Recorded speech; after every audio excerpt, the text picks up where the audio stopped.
Hospitals harbor countless untold stories.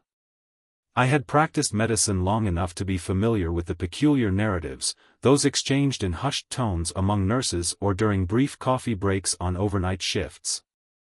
Yet, I never anticipated becoming a central figure in one. My night shift on the medical floor began uneventfully. Activity was minimal, with only a few patients in critical care. Accustomed to prolonged evenings, I often found solace in the quiet periods. I was en route to visit Mr. Peterson, an elderly gentleman who had remained in a coma for nearly 2 weeks. His condition was stable, though prospects for recovery were slim.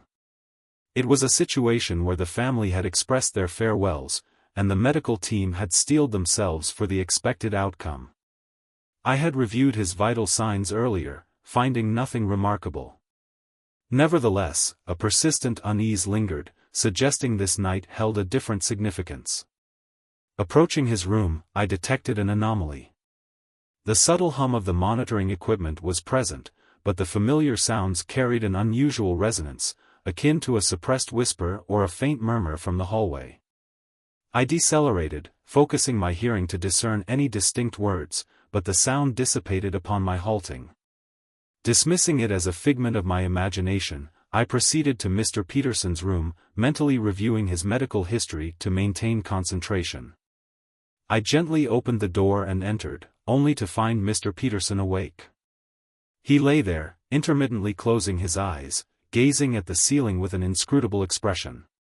His eyes, usually dull and glazed from prolonged unconsciousness, now exhibited a faint spark, a glimmer of consciousness. For someone who had been comatose for so long, his alertness was astonishing. "Mr. Peterson," I addressed him, striving to maintain a composed voice. He slowly turned his head towards me, and momentarily, I doubted his recognition.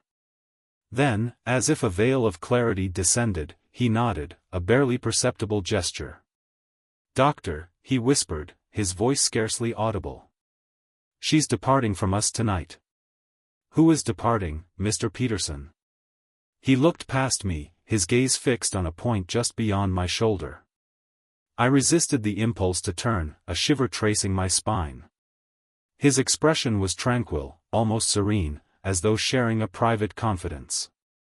"She's anticipating," he murmured, his gaze returning to the ceiling. I struggled to formulate a response. I had encountered instances of patients experiencing disorientation or illusions upon awakening from a coma, but this was distinct. His tone, his conviction, felt more like a declaration of fact than a wandering delusion. Regaining my composure, I jotted a brief note in his chart, yet his words preoccupied my thoughts. I attempted to disregard it, attributing it to his condition, but the phrase reverberated in my mind, "She's departing from us tonight." I rechecked his vital signs and administered his medication, endeavoring to ignore the persistent sense of something amiss. As I prepared to leave, Mr. Peterson whispered again, his voice as delicate as a gentle gust. "She's present." I looked back, his gaze was fixated on the doorway, his eyes wide and unwavering. I followed his stare, anticipating a figure standing there, but the entrance was vacant. "Who is present, Mr. Peterson?" I inquired, striving for a calm demeanor. He remained silent, his gaze unyielding. I approached, hoping to break his trance, but his expression remained unaltered. He stared into the empty hallway as though someone, or something, stood just beyond the threshold. Experiencing a growing unease, I retreated from the room, casting a final glance before closing the door. His words lingered as I proceeded down the corridor. Returning to the nurse's station, I encountered Linda, the head nurse, organizing charts for the subsequent shift. I attempted to quell the unease, but the compulsion to share my recent experience proved too strong. "Linda," I began, striving for a casual tone, "do you have any knowledge about Mr. Peterson? Has he ever exhibited lucidity before?" She regarded me with a slight frown. "No, he's been unresponsive since admission." "Why?" I hesitated, reluctant to appear overly sensational. He was awake moments ago and uttered something peculiar. Her expression altered, a blend of curiosity and apprehension. Peculiar how? He informed me someone was leaving us tonight, and then he stated, "She's here." He kept observing the door as if someone were standing there. Linda's face paled slightly, and she glanced down the hallway towards Mr. Peterson's room. "You're not the first to report that," she confided. I leaned closer. "What do you mean?" "There have been whispers among the night staff. Occasionally, patients, those nearing the end, express similar sentiments. It's as though they perceive something beyond our comprehension. They claim to see someone awaiting them." A chill enveloped me. I had heard anecdotes of patients experiencing visions, but I had consistently dismissed them as hallucinations or medication side effects. However, her words carried a weight, a sincerity that made dismissal difficult. "Has anyone else on this floor mentioned it recently?" Linda looked down the hall again, her expression veiled. "Room 217, the woman residing there, passed away last night. She informed one of the nurses that someone had visited her, but upon checking, the hallway was deserted." A shiver coursed through me.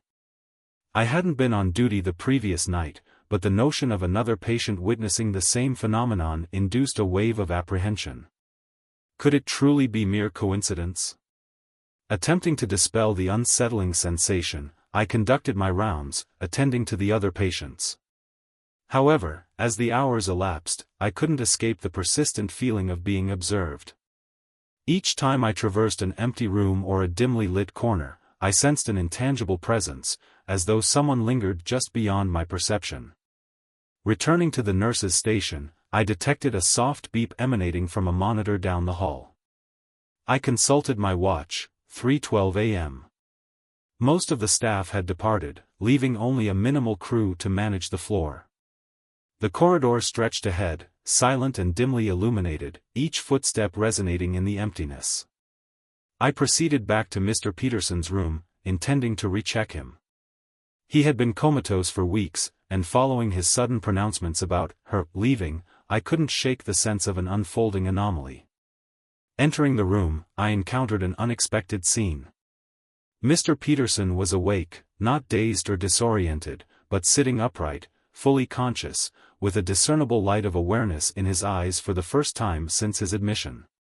A nurse was beside him, calmly adjusting his pillows and inspecting his foreline. He glanced at me, a faint smile gracing his lips. "Mr. Peterson, you're awake," I stammered, concealing my astonishment as best I could. He appeared completely at ease, as though emerging from a restorative nap, not a prolonged coma. "Awake and feeling quite well, Doc," he chuckled. "The nurses here are proficient caregivers." I observed the nurse, who nodded, confirming that all checks and adjustments had been made to ensure his comfort. It was routine for her, but the entire situation felt far from ordinary to me. "How are you feeling, Mr. Peterson?" I inquired, still captivated by his rapid recovery.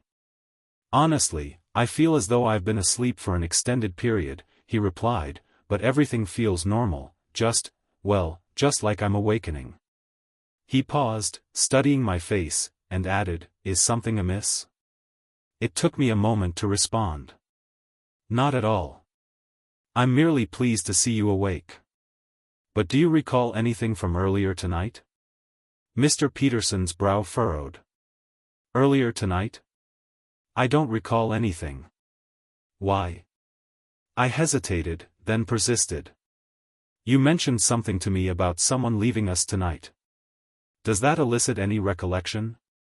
He shook his head, appearing genuinely perplexed. "Doc, I have no memory of anything of that nature." I reasoned it was plausible he had been drifting in and out of consciousness, perhaps uttering things that lacked coherence to him now that he was fully awake. Nevertheless, the memory of his voice, so lucid and assured, continued to replay in my mind. The remainder of the night passed uneventfully, and after a few hours, I resumed my rounds. When I revisited Mr. Peterson's room, he was asleep, appearing as tranquil as one could be after emerging from weeks of unconsciousness. Around 5 a.m., I was paged by a nurse from the ICU. A patient had passed away in the early hours, a woman in her late 40s who had been battling a complex array of health issues for months. As I reviewed the notes on her chart, my gaze drifted down the hall towards Mr. Peterson's room, situated just one door away from the deceased woman's. The connection struck me forcefully. She's leaving us tonight. Had Mr. Peterson somehow sensed the impending event in the adjacent room? Following her passing, a peculiar sense of quietude descended upon the hallway, a lingering feeling even as the hospital commenced its morning routines with doctors, nurses, and patients. It was a heaviness I couldn't precisely articulate, as though something significant had transpired during those quiet nocturnal hours, something beyond the grasp of the rational mind. I never revisited the incident with Mr. Peterson, and neither did he. Upon his discharge a few days later, he appeared as alert and clear-headed as anyone could be, offering no further mention of his strange prediction. Yet, to this day, whenever I traverse that hallway, I recall that night and the words he uttered before fully awakening. Was it mere coincidence, or was there a deeper significance, something neither of us could ever fully comprehend? I'll never know definitively, but a part of me contemplates whether, in those liminal spaces between consciousness and the unknown, Mr. Peterson glimpsed something beyond my perception, something awaiting just beyond the doorway, concealed within the quietude of the night. Hospitals possess a unique capacity to disorient the mind during the night. The sterile, buzzing environment is unsettling in itself, but when darkness descends, it transforms into something entirely different, a hushed, echoing expanse that feels excessively vacant and disquieting. I had been admitted for a minor surgical procedure, nothing life-threatening, but they required me under observation for a few days, ostensibly routine. My room was situated at the end of a lengthy corridor, isolated from the more active areas and distant from the nurses' station. It initially felt peaceful, but as the hours prolonged, that solitude began to feel more like abandonment. It was during my second night that the unease truly intensified. I had been drifting in and out of sleep, that hazy semi-conscious state where sounds appear amplified and shadows seem more profound. I detected footsteps in the hallway, not unusual for a hospital at night, but there was something peculiar about them. They were slow, dragging, with extended pauses between each step. I presumed it was a nurse, perhaps attending to patients with the quiet diligence characteristic of night rounds, endeavoring not to disturb anyone. I turned over in bed, attempting to disregard the sounds and return to sleep, but I couldn't. The footsteps ceased directly outside my door, lingering momentarily. I anticipated the gentle knock or the soft creak of the door opening, but there was nothing, only silence. The longer I listened, the more unsettling it became. The presence outside my door remained stationary, silent. I glanced at the clock, 3:07 a.m. I was beginning to convince myself I was overreacting, perhaps imagining it all, but then I observed it, a shadow stretching across the narrow sliver of light filtering in from beneath the door.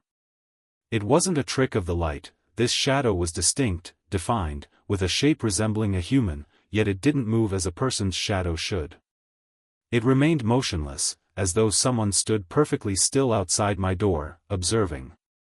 I sat up in bed, my pulse accelerating, yet clinging to rational explanations. Perhaps it was a nurse on a call, momentarily stepping away from my door. However, as I stared, the shadow remained fixed. I strained to listen, attempting to discern even the slightest noise, but there was nothing. After a few moments, the shadow receded, as if melting back into the darkness. In the morning, I persuaded myself it had been a figment of my imagination. Hospitals and medication can induce illusions, I reasoned. When the nurse entered to check my vital signs, I casually mentioned it, almost laughing it off, but the nurse didn't appear amused. "Oh, you observed a shadow in the hallway?" she inquired, her voice strained. "Perhaps just one of the night staff on rounds."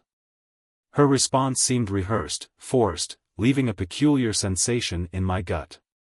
I attempted to dismiss it and spent the remainder of the day in a distracted haze, unable to fully relax. That night, when the lights dimmed, the tension resurfaced. I observed the hallway with weary eyes, dreading the prospect of re-encountering that shadow. Midnight passed, and for a while, all was quiet. However, at 3:02 a.m., I was awakened by the same slow, dragging footsteps. I lay still, my entire body tensing as I listened. The footsteps ceased outside my door again, and I braced myself, knowing what I would witness. Sure enough, the shadow reappeared, but this time, it appeared to press itself against the crack beneath the door. The air felt dense. I stared at the shadow, unable to avert my gaze, pondering who or what stood there and why they weren't entering or departing. Abruptly, the shadow shifted, as though whoever or whatever it was had altered its stance. Then, just as swiftly, it melted into the darkness again, leaving the hallway silent. The following morning, I noticed the patient across the hall, an elderly gentleman named Mr. Wills, conversing with a nurse. I couldn't discern most of their dialogue, but one phrase caught my attention, causing my heart to skip a beat: the shadow in the hallway. He had witnessed it too. I knew it wasn't my imagination. There was something real lurking in the hallway at night, something that only manifested during the dead hours when everyone else was asleep. A chill descended upon me as I looked back at my door, dreading the prospect of another night in that room. When the nurse entered to check on me, I mentioned what Mr. Wills had said, hoping she might offer a rational explanation. However, her expression shifted, and she swiftly dismissed it, stating Mr. Wills was on potent medication and frequently hallucinated. Yet, the manner in which she averted my eyes suggested there was more to it, something she was reluctant to discuss. That night, I endeavored to remain awake, determined to confront the shadow if it returned. I kept my bedside light illuminated, hoping it would suffice to deter whatever it was. Hours elapsed, and I eventually dozed off, my exhaustion overpowering my apprehension. However, at precisely 3 a.m., I was jolted awake. The room was silent, but the hairs on the back of my neck stood erect, as though I was being observed. I turned my head towards the door, my heart pounding, and there it was again, the shadow, darker and more defined than ever, pressed against the slim crack of my door, left slightly ajar. It seemed eager, almost as if attempting to gain entry. I couldn't avert my gaze, observing with a morbid fascination as it began to move, slowly gliding down the hall, only to pause at Mr. Wills's door. The shadow lingered there for a prolonged moment, and then, to my horror, it passed through his closed door, vanishing into his room. I lay there, too terrified to move, listening for any indication of what was transpiring across the hall, but there was nothing, only an oppressive silence that felt suffocating. I barely slept the remainder of the night, my mind racing with apprehension and inquiries. In the morning, I learned that Mr. Wills had passed away during the night. The nurses stated he had departed peacefully, that it was simply his time. However, I couldn't shake the conviction that the shadow had played a role. I knew what I had witnessed, and I knew it wasn't a coincidence. Later that day, I overheard two nurses conversing in hushed tones outside my room. "It's invariably around 3 in the morning," one whispered, "and it's always the patients at the end of the hall. I don't know what it is, but it's not natural." Hearing that sent a shiver down my spine. This wasn't merely a trick of the light or a side effect of medication, there was something in the hospital, something that only emerged during the dead of night, and I was next in line. That night, I lay awake, my body tense with apprehension. I knew it would come for me, just as it had come for Mr. Wills. I observed the clock, my heart pounding harder as the minutes ticked closer to 3 a.m. I yearned to flee, to escape that room and never return, but I was too frightened to move.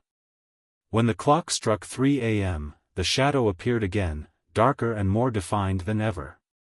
It slid across the hallway floor, creeping towards my door, and I knew there was no escape. I held my breath, observing as the shadow pressed against the thin opening of my door, almost as though testing the barrier, endeavoring to find a way in. I could sense its presence, cold, filling the room with a sense of dread so potent it was suffocating. For what felt like an eternity, the shadow lingered outside my door, and then, just as abruptly as it had appeared, it vanished, leaving nothing but silence in its wake. The following morning, I was discharged from the hospital.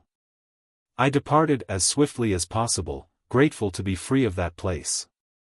However, even now, I can't shake the memory of that shadow lurking in the hallway, waiting. Sometimes, I wonder if it's still there, awaiting its next victim. I've been employed as a night nurse for years. You encounter things, you accustom yourself to things, and eventually, you become accustomed to being accustomed, if that makes sense. Yet, occasionally, something transpires that remains with you. I'm not a superstitious individual, or at least I wasn't prior to this, but there's one night I simply can't dismiss. Even now, it feels like it occurred yesterday.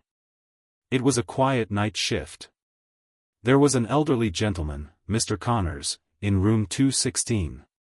He had been admitted following a severe stroke, and upon arrival, he was already comatose. The doctors were candid, he likely wouldn't regain consciousness.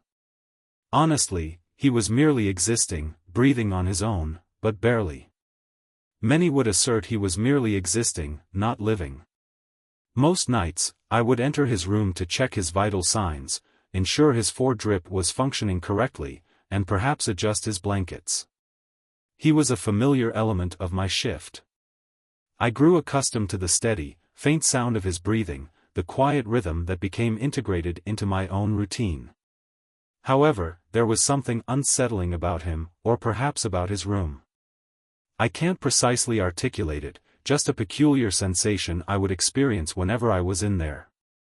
It's challenging to explain, but occasionally, it felt as though there was a weight in the air, a heaviness that pressed down on me the instant I entered. One night, it must have been close to 2 a.m. I was conducting my customary rounds. The hallways were deserted and silent, and I recall it being colder than usual. Hospitals are perpetually chilly, but that night, it felt bone-chilling. I was bundled in my sweater, but it seemed to offer little warmth. I remember my hands were trembling from the cold as I approached room 216. Upon entering Mr. Connors's room, that cold struck me more intensely. It was akin to entering a freezer. I shivered, pulled my sweater tighter, and attributed it to the air conditioning. I endeavored to concentrate on my duties, checking his vital signs and observing the monitors, but I couldn't disregard this prickling sensation at the back of my neck. You know that feeling you experience when you instinctively know someone is observing you? That's precisely what it felt like. I attempted to dismiss it, I didn't want to succumb to imagination in the midst of my shift. I leaned over Mr. Connors to inspect his fore, and that's when I noticed it. His breathing was so faint, so subtle, I had to lean in to ensure I was perceiving it correctly. And then, abruptly, he moved. I swear my heart nearly stopped. One moment, he was lying there perfectly still, and the next, he was sitting upright, staring directly at me. It wasn't a gradual transition, it was as though he simply sprang to life in an instant, his eyes wide open and fixated on mine. I couldn't move, couldn't even breathe. I felt as though I was staring at a specter. And then he spoke. "He's coming for me," he whispered, his voice hoarse and barely audible. Those words hung in the air, heavy and frigid. I attempted to inquire what he meant, to ask him who he was referring to, but before I could utter a word, his eyes closed, and he slumped back onto the bed. Just like that, he was gone again. His breathing reverted to that slow, shallow rhythm, and it was as though he hadn't moved at all. I stood there, frozen, endeavoring to comprehend what I had just witnessed. My mind was racing, and I experienced this surge of apprehension and bewilderment wash over me. Reflex, I reasoned, it had to be some form of reflex, perhaps a final burst of energy. People claim that can occur occasionally. However, I couldn't shake his words, couldn't erase his voice from my mind. "He's coming for me," the manner in which he had uttered it, as though he were certain, as though he had been anticipating this moment. I exited the room, feeling this tightness in my chest, and returned to the nurse's station, hoping the other nurses wouldn't notice how rattled I was. However, I must have appeared somewhat pale, because one of them inquired if I was all right. I nodded, attempting to laugh it off, stating it was merely the cold, that I was fatigued. But the truth was, I couldn't cease contemplating it. After a few minutes, I compelled myself to return and recheck him. I reasoned I was being irrational, that it was merely a peculiar moment, and I needed to overcome it. But when I opened the door to his room, his bed was vacant. My initial thought was that perhaps they had relocated him for some late-night examination, though I knew that was illogical. I checked the sheets, still warm, as though he had just been there moments ago. I rushed back to the nurse's station, endeavoring to remain composed as I inquired, "Did someone relocate Mr. Connors?" They regarded me with bewilderment. "Relocate him? What are you referring to?" one of them asked, and I could discern the confusion in her eyes. "Mr. Connors is absent," I stated, striving to remain calm, though I felt a panic escalating within me. They all stared at me as though I were deranged. We checked the floor, searching every room, even the supply closets and stairwells, but he was nowhere to be found. It was as though he had simply vanished into thin air. The more we searched, the more I began to experience that same chill creeping over me, a coldness that penetrated to my bones. I kept hearing his words in my head, "He's coming for me." Finally, one of the nurses suggested we review the security footage. We gathered around the monitor, all of us tense, observing as the security guard rewound the footage from that night. And then we witnessed it. There was Mr. Connors, lying in his bed, just as I had left him. And then, a figure appeared at the doorway, a tall man attired in dark clothing, slipping into the room, moving so fluidly it was almost as though he were gliding. He approached the bed, didn't hesitate for a moment, simply reached down and lifted Mr. Connors from the bed, placing him carefully into a wheelchair he had brought with him. There was something unsettling about his movements, as though he were excessively practiced, excessively composed. We observed as he wheeled Mr. Connors out of the room, down the deserted hallway, and out of sight. Not a single person noticed. He didn't pass a single nurse or trigger a single alarm. It was as though he knew precisely what he was doing, as though he had meticulously planned it all. The police were summoned immediately. They interrogated all of us, endeavoring to comprehend how someone could simply enter and abduct a patient without anyone noticing. However, none of us had answers, we were as astonished as they were. The footage displayed everything, but there was no trace of them after they exited the building. For days, there was no word, no trace of Mr. Connors or the man who had taken him. The police continued searching, continued contacting us with inquiries, but it was as though they had disappeared into thin air. I couldn't cease contemplating what he had said, couldn't erase those words from my mind, "He's coming for me." It felt like a premonition, as though he knew this was going to occur. But how could that be plausible? Ultimately, approximately a week later, the police located them. They tracked down the man in the footage, identifying him as Mr. Connors' son. It transpired that Mr. Connors had made his son promise years ago that he wouldn't permit him to die in a hospital. I suppose he had been apprehensive of hospitals his entire life, like those individuals who consistently assert they were places where people went to perish.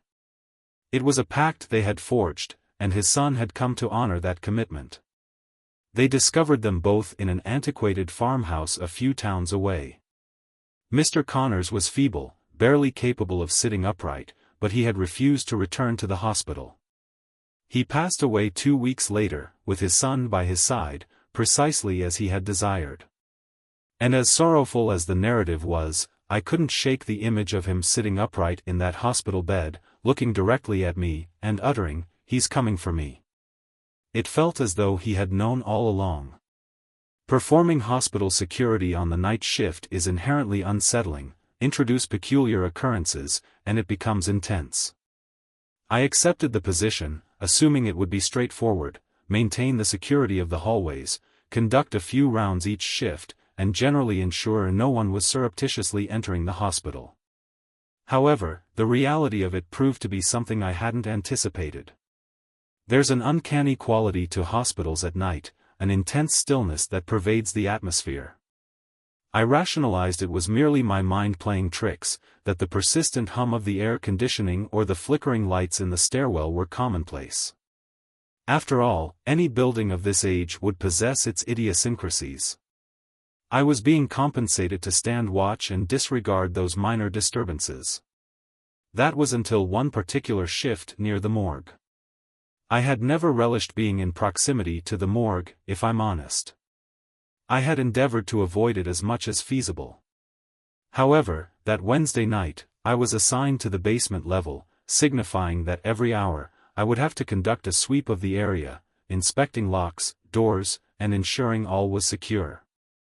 The hospital was more deserted than usual that night, with few patients and even fewer visitors, merely a couple of staff members traversing the hallways on different floors, endeavoring to conclude their shifts. At approximately 11 p.m., the basement was cold, uncharacteristically so. Hospitals are perpetually chilly, but this possessed a distinct feel, a bone-chilling cold that made you feel as though you were entering a freezer. And then I detected a faint flicker of light at the end of the hallway leading to the morgue. Presuming it was likely just another malfunctioning bulb, I didn't give it much consideration initially. Nevertheless, I added it to my list of issues to report.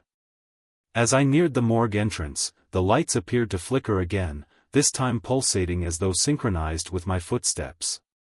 I compelled myself to remain composed, suppressing the unsettling sensation. Flickering lights occur, the morgue is merely a room. My thoughts continued spiraling in this manner, attempting to maintain normalcy.